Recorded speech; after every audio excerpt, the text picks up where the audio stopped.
Hi guys, today I'm going to show you how to add fractions together. We are going to start with two fractions that have different denominators. There are different ways to simplify this, but I'm going to show you a simple way to understand. When you have two fractions adding each other, the first thing that you do is you multiply the denominators together. The second step is you cross multiply.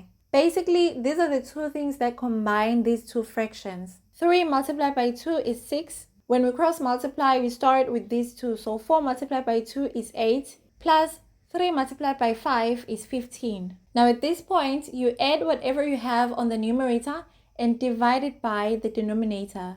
8 plus 15 is 23, so we have 23 over 6, which is the final answer. Unless, of course, you want to leave it correct to two decimal places, which is 3.83. Now, what happens when you have three fractions adding each other? You focus on the first two fractions and then add the third fraction after. We start by the denominators, so 3 multiplied by 2 is 6. Then we cross multiply, 4 multiplied by 2 is 8, plus 3 multiplied by 5, which is 15.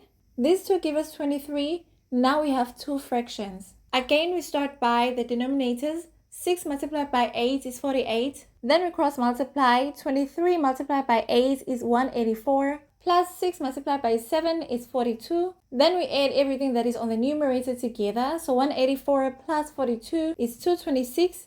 Divide that by 48, which is 113 over 24. And unless, of course, you want to leave it correct to two decimal places, which will give us 4.71. Thank you for watching. We'll see you on the next video.